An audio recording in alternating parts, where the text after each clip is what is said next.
Hey guys, it's Pippa again, but you're really glad to see me doing SPSS coursework again or something. Right, don't worry, this one shouldn't hopefully be too complicated, but it's something that's really important to know about, something that's pretty easy to grasp once you've got the hang of it. So this video is going to be about t-tests. So you use a t-test to measure an independent variable that's got two levels. So I'm going to be using, once again, my caffeine experiment. It's not a real experiment, as you can probably tell from the data. It's definitely made up, it's all 2s and 4s. But it's basically, I've got 10 participants, I've got them doing a reaction time test in caffeine in their system or no caffeine in their system. And I'm going to go through independent and repeated t-tests. So independent, as you can see here, is you've got them doing 5 people doing it with caffeine, 5 people doing it without caffeine. So you're going to be comparing the scores of those who did it with caffeine to those without caffeine. And in the repeated measure design, all the participants did it with caffeine and without caffeine. So they're going to be comparing scores like across, so each participant's score is going to be compared with and without, with and without, with and without. So rather than between subjects, it's within subjects, because you're comparing the scores within the subjects, what each person scored on each level. So basically, just a little lowdown, t-test is a type of inferential statistic, which means that you want to find out if the findings that you found in your sample can be generalised outside of just your sample to the rest of the population. And the key number you need to know, 0.05, less than 0.05, which means basically that there's a less than 5% chance that the null hypothesis is true. And your null hypothesis is that anything you found isn't actually a real effect, it just happened to be by chance. Experimental hypothesis is the one that you want to be correct. So you want there to be an effect, and you're saying that any effect that you find is actually due to having like the effect of caffeine, for example, in this experiment, not just to random chance effects. So you want to reject a null hypothesis by getting a p-value of less than 0.45. P stands for probability, so the probability that your null hypothesis, that there's no effect, is less than 5% true. Well, not true, less than 5% probable. Yeah. Bear with me. I know this gets a bit confusing, but it'll be alright, I promise. Okay, so first of all, let's do our independent measures t-test. Oh, I had to decide they're both so interesting. I'm joking, I love stats. No, I don't. Nor do you. No one does. Shut up. I'm sorry, I didn't mean that. Compare means. So analyse, compare means. And we're going to do an independent samples t-test. Okay, so your test variables, by the way, if you haven't put this data in yet and you're not sure how to, run across to my entering data video, and that'll tell you how to enter the data for independent variables and independent designs and repeated designs. So our test variable is going to be reaction time. So test variable is your dependent variable, and our grouping variable is going to be our condition, which condition they were in. So we're going to have to define the groups. So group 1 is 1, because remember we put the value as 1. Group 2 is 2, so we put the value as 2. And then we're going to go options. And I'm going to leave all of that there actually. I've got a simple t-test where you don't even need to press anything in options. That's how easy this is. Just you wait till you start doing anovas. I'm joking, it'll be fine. Don't stress. Seriously, don't stress, it's not actually that bad. So yeah, we've got a grouping variable, which is our independent variables. Test variable, dependent variable. Click OK. Nice little group here. So you've got no table like there should be. Oh, right. Okay. So if this happens, it's probably because you've been like me and put fake data in and there isn't a difference because they're all the same. And then it can't quite handle it. So I'm really quickly just going to pop across here and do that again. Okay, come on. Shout some numbers at me, people. Right, that's 2 again.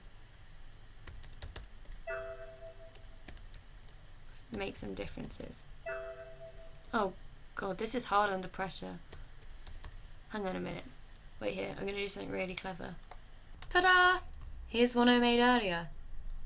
It's not, I just paused the video. Yeah, I'm joking, I'm sorry, the magic's ruined, Right, let's try this again. Okay, the nice thing about SPSS is if you have to do something again, it'll actually remember what you've put in there. So I'll go independent samples t-test and genuine magic, yay, it's there. Oh, define group, no, yep, that's still defined as well. So, we're all good. So now, the tables that we want. So you can see, you've got your tables that come out, group statistic, so you've got reaction time, condition, caffeine, no caffeine. So N is your number of participants, 5 and 5. This tells you the mean for each group. It's also your standard deviation and your standard error, which you probably don't need to worry about too much, apart from if they've asked you in your coursework, what's the standard deviation?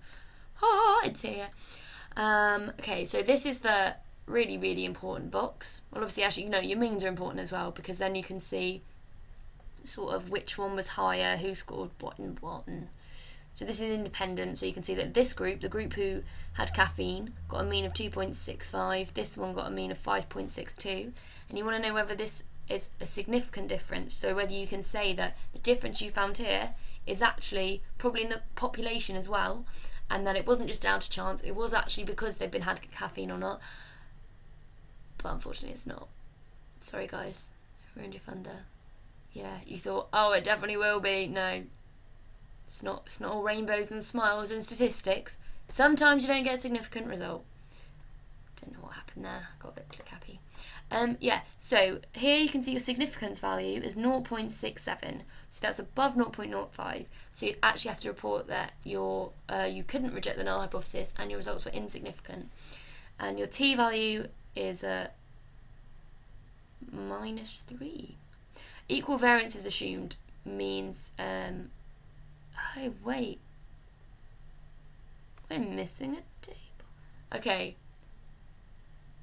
Everything I just said? Actually, no, it's pretty much fine. But this is your Levine's test, actually, this box. This is your significance test, 0.06. Okay, we are smiles and happy rainbows. You can say that your result was significant because you have 0.06, that's less than 0.05. So you can say that having caffeine made your reaction time significantly faster than not having caffeine. Significantly faster because you had 0.06, and your t-value, you do t equals -3.6, and your degrees of freedom is 8, in case they ask you to say this. But you can see you've got actually 2 rows with the same things. This is because you've got to see if you can which row you can use. Your equal variance is assumed or equal variance is not assumed. That basically means, is the variance in your one data similar to the variance in the other? It's all sort of to do with error and making sure that your measurements are kind of the same. So you want them to be roughly equally distributed. So if you had a scatter plot, you'd want them to kind of have the same amount of scatter this way and this way in both plots for both the conditions, rather than having one that's really narrow and one that's really wide. So you don't want there to be a significant difference, and there isn't here, because you don't want those two to be significantly different. So you can say that your variance is assumed, 0.06, not significant. So you can use your top row. If, however, this was less than 0.05, you'd just use your bottom row. And actually that would still be significant, but just slightly marginally less so. But yeah, so that's basically how you run an independent samples t-test. Now we're going to go across and run a repeated measures t-test.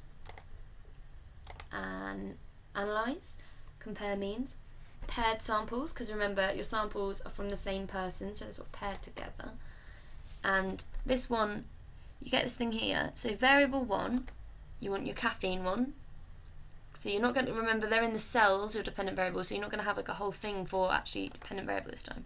So caffeine, no caffeine, and you've only got one pair. And you're going to do, oh, you don't need to do it. I keep forgetting how simple t-tests are. You're probably sat there thinking, what are you on about? No, they're not. But they are. By the end of this video, you'll be saying it too. T-tests are easy. Okay.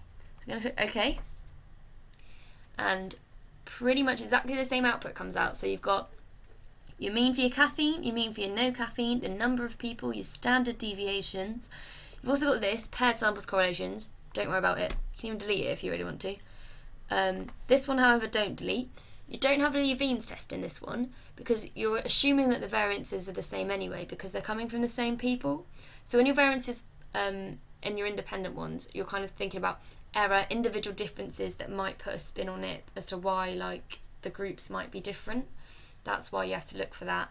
With this repeated measures, you don't have to worry about individual differences because you're comparing scores from the same person each of the way down.